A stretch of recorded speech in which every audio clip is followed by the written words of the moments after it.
1971년 3월 유일한 박사의 마지막 순간이었죠. 전 재산을 사회에 환원한다. 딸에게는 대학 졸업 때까지 필요한 학자금 딱 1만 불만 준다. 이 유언, 당시도 엄청난 충격이었어요. 네, 정말 그랬을 겁니다. 이게 단순히 돈의 문제가 아니라 어떤 삶의 철학이 있었기에 그런 결정을 내릴 수 있었을까? 이게 참 궁금해지는 지점이죠. 맞아요. 그래서 오늘 저희가 유일한 박사의 삶, 그리고 그가 평생 붙들었던 핵심 질문이죠. 얼마나 아느냐가 아니라 아는 것을 어떻게 쓰느냐가 중요하다. 이 메시지를 좀 깊이 파고들어 보려고 합니다. 네, 좋습니다. 저희가 받은 유일한 박사 생애 기록하고 또 어록 자료들이 있는데요. 이걸 바탕으로 그 지식이라는 것이 어떻게 행동으로 또 가치로 이렇게 이어졌는지 그 과정을 좀 따라가 볼까 합니다. 단순히 그냥 훌륭한 위인이다. 여기서 그치는 게 아니고요. 그렇죠.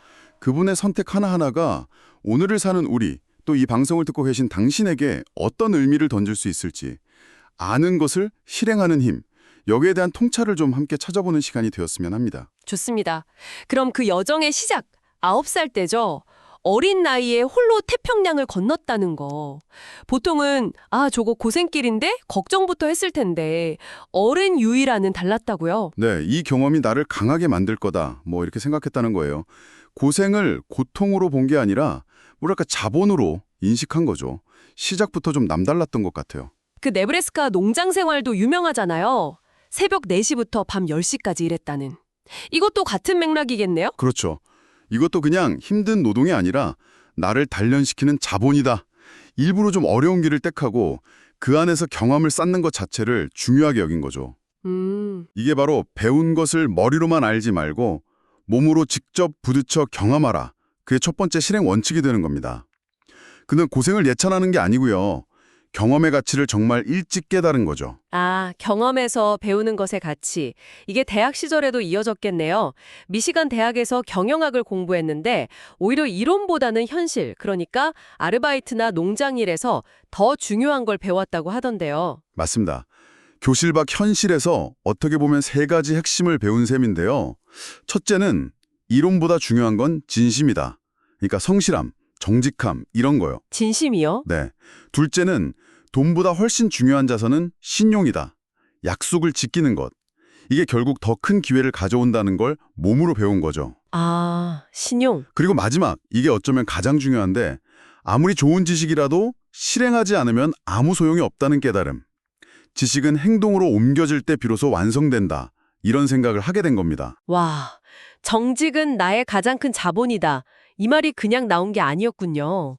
미시간 농장에서 또 아르바이트 현장에서 직접 부딪히면서 얻은 어떻게 보면 굉장히 실용적인 경영 철학이었네요. 바로 그겁니다. 단순한 도덕적 구호가 아니라 철저히 경험에서 나온 거죠. 그리고 이 철학을 가지고 24살 젊은 나이에 미국에서 라초이 식품회사를 세웁니다. 이게 한국인 최초의 주식회사 설립이라고요? 네, 맞아요. 당시만 해도 조선인 청년이 뭘 하겠냐, 이런 편견, 의심의 눈초리가 엄청났다고 합니다. 그랬겠죠. 그런데 어떻게 성공했을까요? 여기서도 그 실전 원칙이 빛을 발합니다. 첫째, 작게 시작하되 완벽하게. 거래 하나하나를 정말 빈틈없이 처리하면서 신용을 쌓았어요. 품질은 절대 타협 안 했고요. 완벽함. 둘째, 차별화는 철학에서 나온다. 당장의 이익보다는 고객의 성공을 먼저 생각하고 장기적인 관계를 맺는 데 집중했습니다. 고객 성공 우선. 그리고 셋째, 위기를 기회로. 1920년에 경계대공황이 터졌잖아요. 다들 움츠릴 때 오히려 사업을 확장하는 그런 과감함을 보였습니다. 남들이 포기할 때가 진짜 기회다, 이런 신념이 있었던 거죠. 대단하네요. 그 결과가 창업 5년 만에 연 매출 70만 달러, 어마어마한 성공인데 여기서 안 좋아할 수도 있었을 텐데 갑자기 귀국을 결심한다고요. 이제 조선으로 돌아가 진짜 일을 시작해야 한다. 이게 참. 그렇죠. 이해하기 어렵죠. 안정된 기반 다 버리고 왜 하필 가장 어렵고 힘든 시기에 조국으로 돌아가려 했을까? 주변의 만류는 상상 이상이었습니다. 미쳤다는 반응이 대부분이었죠. 미쳤다. 네, 하지만 그에게는 아주 명확한 비전이 있었습니다. 이 땅에 태어난 이상 내 나라를 위해 무엇을 할 것인가? 이 질문에 대한 답을 찾아야 한다는 어떤 절박함 같은 거요. 이게 단순한 애국심을 넘어서서 자기가 미국에서 배운 지식과 경험을 가장 의미 있게 쓸 곳이 바로 여기, 조국이라고 판단한 어떻게 보면 전략적인 결정이기도 했습니다. 막상 돌아온 조국의 현실은 참혹했잖아요. 일본 기업들이 시장을 거의 다 장악하고 있었고, 뭐 자본이나 기술, 인맥 아무것도 없었을 텐데요. 네, 보통 사람 같으면 그냥 거기서 좌절했겠죠. 하지만 유일한 박사에게 이 불리한 조건이라는 건 뭐랄까 핑계거리가 아니라 도전 과제였습니다. 도전 과제요? 네, 남들이 안 된다고 하는 일을 해내는 것이 진짜 성공이다. 이렇게 믿었던 거죠. 그리고 1926년 8월 15일 일부러 광복절 날짜를 택해서 유한양행의 전신인 대한제약 주식회사를 세웁니다. 의미가 있네요. 그렇죠. 조선의 희망이 되겠다는 의지를 담은 아주 상징적인 선택이었죠. 첫날 매출이 고작 3원이었다는 이야기는 워낙 유명하고요. 3원? 정말 시작은 미미했네요. 그 어려운 시기 식민지 조선에서 회사를 키워나가면서 그가 세운 경영 원칙들이 있잖아요. 이게 당시로서는 굉장히 혁명적이었다고 들었습니다. 네, 맞아요. 핵심 원칙 3가지를 꼽을 수 있는데요. 첫째, 기업의 가장 중요한 사명은 일자리 창출이다. 이게 단순히 돈벌이가 아니라 사람들에게 안정적인 삶의 기반을 마련해 주는 것. 이게 먼저라고 본 거죠. 기업의 사명이 일자리 창출. 둘째, 정직한 납세. 탈세는 나라의 돈을 훔치는 도둑질과 같다. 이렇게 아주 단호하게 생각했습니다. 탈세는 도둑질이다. 네. 그리고 셋째, 이익의 사회 환원. 기업은 사회의 것이다. 기업을 키워준 사회에 그 이익을 돌려주는 게 너무나 당연하다는 철학이었습니다. 기업이 돈만 버는 수전노가 되어서는 안 된다는 그 말. 당시 기업 환경 생각하면 정말 파격적이었죠. 와, 정말 놀랍네요. 근데 이게 그냥 말로만 그친 게 아니었다는 점이 중요한 것 같아요. 바로 그겁니다. 실제로 직원들 복지를 개선하고 조선인 기술자들을 적극적으로 채용하고 교육하고 또 품질 향상에는 돈을 아끼지 않았습니다. 정직, 이것이 유한의 영원한 전통이 되어야 한다. 이 신념을 실제 경영으로 딱 보여준 거죠. 결과는 어땠나요? 그런다고 당장 이익이 나는 건 아니었을 텐데요. 놀랍게도 조선인들이 일본 약 대신에 우리 기업 유한양행의 약을 선택하기 시작했어요. 정직과 신뢰가 별다른 마케팅 없이도 가장 강력한 경쟁력이 된다는 걸 증명한 셈이죠. 아, 신뢰. 네, 그의 말과 행동이 일치했기 때문에 가능한 신뢰였고요. 이게 그 최악의 조건 속에서도 회사를 성장시킨 진짜 동력이 된 겁니다. 대단합니다. 해방 이후에는 더 과감한 혁신을 보여주죠. 특히 1957년 국내 최초로 도입했다는 종합원 지주제. 이건 정말 파격 그 자체인데요. 자기 회사 주식을 직원들한테 나눠준다니요. 그때도 왜 힘들게 키운 회사를 남한테 주냐? 이런 비판이 엄청 많았다고 해요. 하지만 그는 기업에 종사하는 모든 사람은 하나의 운명 공동체다. 이렇게 믿었습니다. 운명 공동체. 네, 직원들이 그냥 월급 받는 사람이 아니라 진짜 회사의 주인이 될 때, 그때 진정한 역량이 나온다고 본 거죠. 나누는 소유를 통해서 주인의식을 높인다. 이게 바로 사람 중심 경영의 핵심이었습니다. 그리고 실제로 생산성도 크게 향상됐다고 하고요. 아들에게 회사를 물려주지 않고 전문 경영인 체제를 도입한 것도 같은 맥락으로 봐야겠네요. 그렇죠. 대학까지 졸업시켰으니 이제 자립해서 살아가거라. 유산으로 재산을 물려주는 게 아니라 스스로 살아갈 능력을 길러주는 것이 진짜 상속이다. 이렇게 본 그의 생각은 정말 시대를 앞서갔다고밖에 할 수 없죠. 정말 그렇네요. 이런 사람 중심 철학은 인재 양성으로까지 이어지잖아요. 1962년에 유한공업 고등학교를 설립한 게 대표적인 예고요. 맞습니다. 기업의 가장 큰 자산은 우수한 인재다. 여기서 더 나아가서 기업은 유능한 인재를 양성하는 교육 기능까지 담당해야 한다. 이런 신념으로 학교를 세운 겁니다. 교육까지 기업의 기능으로 봤군요. 네, 단순히 기술만 가르치는 게 아니라 정직이나 신용 같은 인성교육을 특히 더 강조했다고 합니다. 연마된 기술자와 훈련된 사원은 기업의 최대 자본이다. 그의 말이 딱 이걸 보여주죠. 사람을 보는 눈, 그러니까 인재를 뽑는 기준도 좀 남달랐다고 들었어요. 리더의 조건으로 보는 능력, 듣는 능력, 그리고 남의 행복을 위해 생각하는 능력, 이걸 꼽았다는 점이 참 인상 깊습니다. 네, 그렇습니다. 채용할 때도 학벌이나 배경 이런 것보다는 첫째, 배우려는 자세, 즉 겸손함. 둘째, 정직함, 인격이죠. 그리고 셋째, 끈기, 실패를 딛고 일어설 수 있는 능력을 중요하게 봤습니다. 겸손, 정직, 끈기. 네. 아무리 똑똑해도 배우려 하지 않으면 성장이 멈추고 정직하지 않으면 결국 조직에 해를 끼치고 또 쉽게 포기하면 큰 일을 해낼 수 없다. 이렇게 본 거죠. 실제로 이런 기준으로 뽑힌 인재들이 유한양행 성장에 정말 큰 주역이 되었습니다. 그의 정직, 원칙이 실제로 어떻게 작동했는지를 보여주는 또 하나의 상징적인 사건이 있잖아요. 1960년대 그 세무조사 이야기요. 당시만 해도 많은 기업들이 탈세를 당연하게 여기던 그런 분위기였는데 유한양행은 어땠습니까? 네, 정말 혹독한 세무조사를 받았는데도 불구하고 단 1원의 탈세 사실도 발견되지 않았습니다. 오히려 모범 납세 기업으로 선정되기까지 했죠. 와, 이런도요? 네. 정직이 유한의 전통이 되어야 한다. 기업의 생명은 신용이다. 이유는 성실한 기업 활동의 대가이자 사회적 책임이다. 이런 그의 말이 그냥 빈말, 구호가 아니었음을 국가가 공인해준 셈입니다. 말과 행동의 일치가 만들어낸 정말 강력한 신뢰 자산이었죠. 물론 성공만 계속했던 건 아니겠죠. 수많은 도전을 하는 과정에서 분명 실패도 겪었을 텐데 그는 실패를 어떻게 받아들였을까요? 실패를 두려워하기보다는 오히려 값비싼 재산으로 여겼습니다. 실패를 통해 나의 존재 가치를 깨닫는다면 그 실패는 이미 나의 재산이다. 이렇게 말했죠. 실패가 재산이다. 네. 실패에서 3가지를 배울 수 있다고 봤어요. 첫째, 이 길이 아니구나. 다른 길을 찾아보라는 방향 전환 신호다. 둘째, 나를 돌아보게 만드는 겸손의 교훈이다. 셋째, 어려울 때 진짜 내 편이 누군지 알게 해주는 진짜 동료를 알아보는 기회다. 이런 식으로요.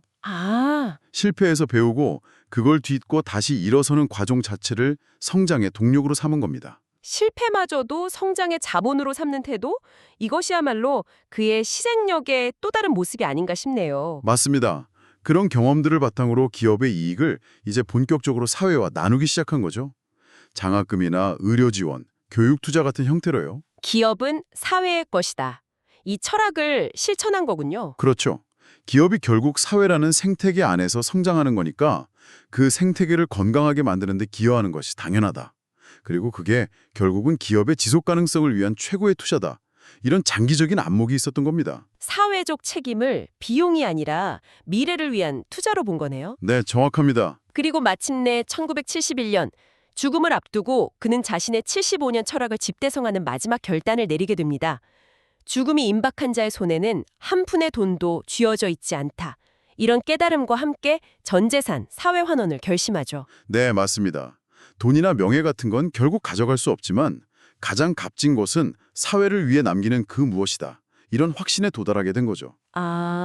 그래서 자녀에게는 정말 최소한의 지원만 남기고 전 재산을 공익법인에 기증한다는 유언을 남깁니다.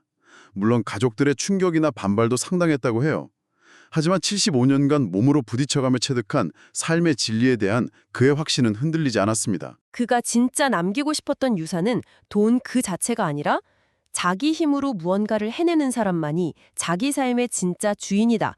이 정신, 그러니까 자립정신, 그리고 나아가서 사회 전체의 이익을 우선하는 그런 철학이었던 거군요. 정확합니다. 그리고 놀라운 건 그 정신이 50년이 훌쩍 넘은 지금까지도 유한양행에 살아 숨쉬고 있다는 겁니다. 맞아요.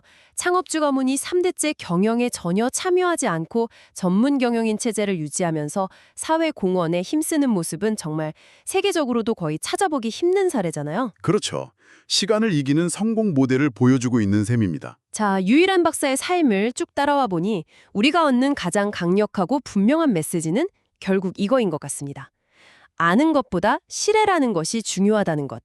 그의 삶 자체가 이 메시지의 가장 확실한 증거 아닐까요? 그렇습니다. 아무리 좋은 이론, 아무리 많은 지식, 또 아무리 감동적인 스토리를 우리가 안다고 해도 내가 직접 행동하지 않으면 세상은 아무것도 변하지 않습니다. 지식은 행동으로 옮겨질 때 비로소 완성되는 거죠. 9살 때 태평양을 건넌 것, 미국에서 창업한 것, 또 식민지 조국으로 돌아와서 재창업한 것.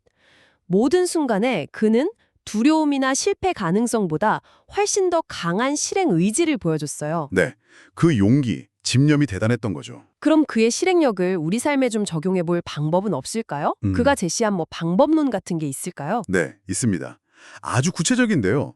1단계, 내가 뭘 알고 있는지 명확하게 진단하고 목록으로 한번 만들어 보는 겁니다. 목록화. 2단계, 그중에서 지금 당장 가장 중요하고 또 실현 가능한 것 딱 하나만 선택하는 겁니다. 여러 개 말고요. 딱 하나요? 네. 3단계. 더 이상 이론 공부하거나 계획 세우는 건 잠시 멈추고 즉시 행동에 옮기는 겁니다. Just do it. 일단 하고 본다. 네. 4단계. 그 결과를 측정하고 분석하면서 끊임없이 개선해 나간다. 이 과정을 계속 반복하는 것, 이것이 바로 아는 것을 진짜 내 자본으로 바꾸는 길이라는 거죠. 와, 명쾌하네요. 지금이 바로 그때다. 완벽한 타이밍 같은 건 기다리지 말라는 메시지도 참 인상적이었어요. 맞아요. 기다리는 동안 기회는 사라지고 내가 알던 지식은 낡고 꿈은 시들해진다. 이런 거죠. 그러니까 작은 실행이라도 오늘 당장 시작하는 게 중요하다는 겁니다. 환경 탓도 하지 말라고 했죠. 네, 환경 탓은 금물입니다. 그는 일제강점기라는 정말 최악의 환경에서도 길을 찾아냈잖아요. 환경이 어려울수록 더 창의적으로 접근하고 조건이 나쁠수록 더 효율적으로 방법을 찾아라. 이렇게 조언합니다. 한 사람의 실행이 때로는 환경 자체를 바꿀 수도 있다는 걸 그의 삶이 직접 보여주는 거죠. 그리고 이 모든 실행의 바탕에는 원칙이 있었습니다. 정직, 사회 환원, 인재 중시 같은 이 원칙을 어려울 때도 유혹이 있을 때도 끝까지 지켰기에 100년 가까이 신뢰받는 기업으로 성장할 수 있었던 거죠. 단기적으로는 손해처럼 보여도 원칙을 지키는 게 장기적으로는 가장 큰 이익을 가져다 준다. 이걸 증명한 거네요. 네, 원칙이야말로 최고의 경쟁력이자 복리 수익의 마법인 셈입니다. 방법은 혁신하되 원칙은 지킨다. 이 균형 감각도 참 중요해 보여요. 종업원 지주제나 교육사업처럼 방법은 정말 파격적으로 혁신했지만 그 근저에 있는 직원 존중이나 인재 중시 같은 핵심 가치는 절대 변하지 않았잖아요. 그렇죠. 마지막으로 돈에 대한 그의 태도를 다시 한번 생각해 볼 필요가 있을 것 같아요.